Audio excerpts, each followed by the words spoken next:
আসসালামু আলাইকুম ওয়া রাহমাতুল্লাহি ওয়া বারাকাতুহু। প্রিয় দর্শক, বরাবরের মতোই গত ভিডিওতে আমরা যেখান থেকে ঠিক শেষ করছিলাম ওখান থেকে ইনশাআল্লাহ আজকে শুরু করব।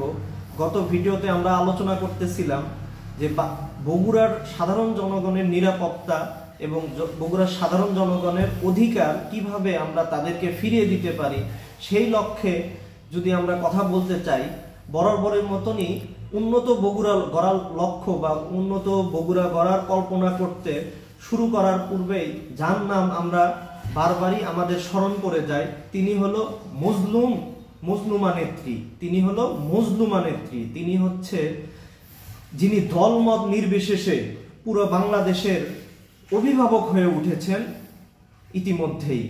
তিনি আজ মুমূর্ষ অবস্থায় ঢাকার একটি বেসরকারি চিকিৎসা কেন্দ্র এভার কেয়ার হসপিটালে চিকিৎসাধীন অবস্থায় দীর্ঘদিন যাবৎ অবস্থান করতেছেন।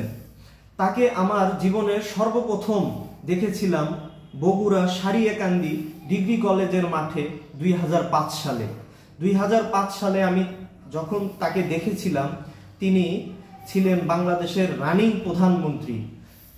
আমি রানিং প্রধানমন্ত্রীকে দেখেছি যেহেতু আমার জন্ম বগুড়ার সারিয়াকান্দিতে, সেই সুবাদে আমি তাকে দেখেছি এবং আমার তাকে দেখার মতন সুযোগ হয়েছিল। আমার প্রথমবারের মতন যখন তাকে দেখার সুযোগ হয়েছিল, তখন সেই সময়টাতে আমি ছিলাম অনেক ছোট।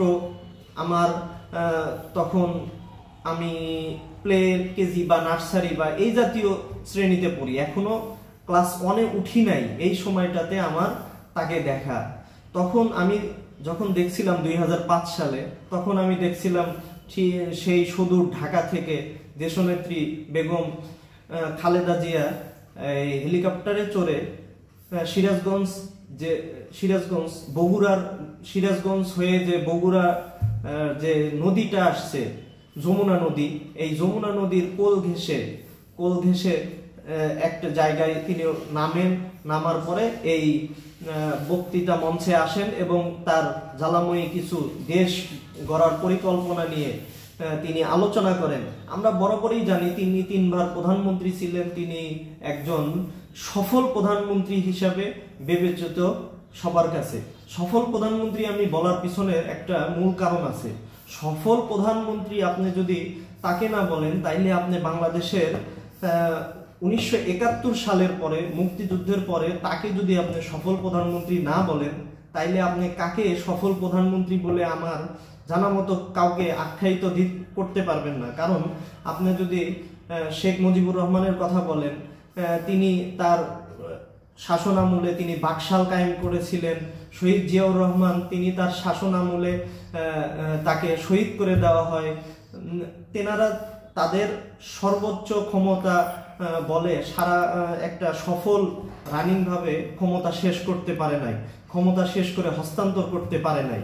ঠিক যেমনটি এরশাদ সরকারও কিন্তু দেশের ক্ষমতায় ছিল, তিনি কিন্তু সর্বশেষ তেনাকে এক ধরনের প্রধানমন্ত্রী হতে অব্যাহতি দিতে হয়েছে, প্রধানমন্ত্রী হতে নিজেকে সরিয়ে আনতে হয়েছে দেশের একটা রোষানলে পড়ে। ঠিক যেমনটি হয়েছিল 2024-এর এই আন্দোলনে শেখ হাসিনার দীর্ঘ 17 বছরের যে নিপীড়ন, এই নিপীড়ন থেকে জনগণ তাকে বাধ্য করে দেশ ছেড়ে পালিয়ে যেতে। যার কারণে আমরা দেখলাম আমাদের দেশনেত্রী বেগম খালেদা জিয়া, যিনি বরাবরই সংগ্রামের মাধ্যমে আমাদের এই বাংলাদেশকে ধারণ করেছেন, লালন করেছেন, তার ব্যাপারে কিছু কথা বলতে চাই। তো বিগত কয়েকদিন আগে যমুনা টেলিভিশনের একটি অন্যতম অনুষ্ঠান, যেটা রাজনীতি, আপনারা অনেকেই জেনে থাকবেন, সমসাময়িক বিষয় নিয়ে যারা অনেক খবরাখবরাদি দেখার চেষ্টা করেন, সমসাময়িক রাজনীতি নিয়ে একটি বিশেষ আলোচনা হয়, যেটা যমুনা টিভিতে সম্প্রচার হয়। সেখানে উপস্থাপিকা এই খালেদা জিয়া শেখ হাসিনাকে নিয়ে আলোচনার এক প্রেক্ষিতে বলে ওঠেন -4-এর কথা। আমরা জানি 111-এর যে সময়টা ছিল, ওইটাকে আমরা -2 বলে আখ্যায়িত করি, কিন্তু এই উপস্থাপিকা হঠাৎ করে -4-এর একটা পরিকল্পনা অনুষ্ঠানে উল্লেখ করে যে -4 আলোচনা নিয়ে উপস্থাপিকা উল্লেখ করলেই ওই আলোচনার মধ্যে উপস্থিত ছিলেন আপনার এস এম শাহরিয়ার কবির, যিনি একজন সিনিয়র আইনজীবী সুপ্রিম কোর্টের। তিনি বেগম খালেদা জিয়ার সাথে শেখ হাসিনাকে তুলনা করায় একটা ঘোর প্রতিবাদ জানায়। সেই প্রতিবাদ থেকেই তার বিভিন্ন আলোচনা সমালোচনার জন্ম দেয়, যেখানে উপস্থাপিকা বিভিন্ন ধরনের মন্তব্য করে, যেটা মন্তব্যগুলো একদম একপাক্ষিক। স্বৈরাচার যে ফ্যাসিস্ট যে সরকারটি বিগত সময়ে আমরা দেখেছি বিভিন্ন ধরনের রোষানলে পড়ে পতিত হয়ে গেছে, তার সাপোর্ট করার চেষ্টা করে।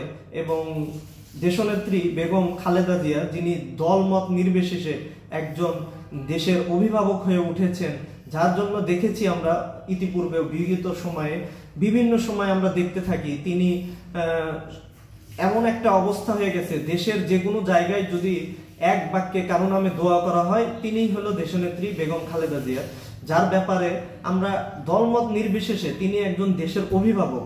সেই অভিভাবককে নিয়ে যিনি সব করেছেন, যিনি দেশের জন্য তার সন্তান হারিয়েছেন, তার স্বামী হারিয়েছেন, এমনকি তার সন্তানকে পঙ্গ করে বিদেশে পাঠিয়ে দেওয়া হয়েছে, তাও তিনি তার সন্তানের কাছে ফিরে যায়নি। বরং 2019 সালে 2018 সালে যখন তাকে কারাদণ্ড দেওয়া হয়, তখন দীর্ঘ 2 বছর যাবৎ কারাদণ্ড ছিলেন, কিন্তু একবারও তিনি আপোষ করেন নাই দেশের স্বার্থে, দেশের জনগণের স্বার্থে।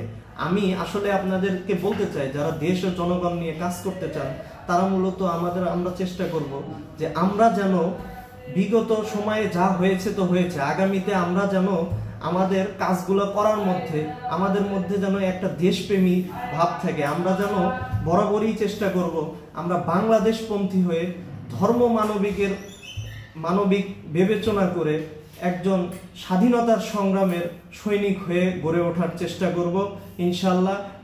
আজকের এই আলোচনা আমার এখানেই ইতি টানতেছি। আপনারা সবাই ভালো থাকবেন, সুস্থ থাকবেন, এই আশা ব্যক্ত করে আজকের মতন আপনাদেরকে বিদায় জানিয়ে শেষ করলাম। সবাই ভালো থাকবেন। আসসালামু আলাইকুম ওয়া রাহমাতুল্লাহি ওয়া বারাকাতুহু।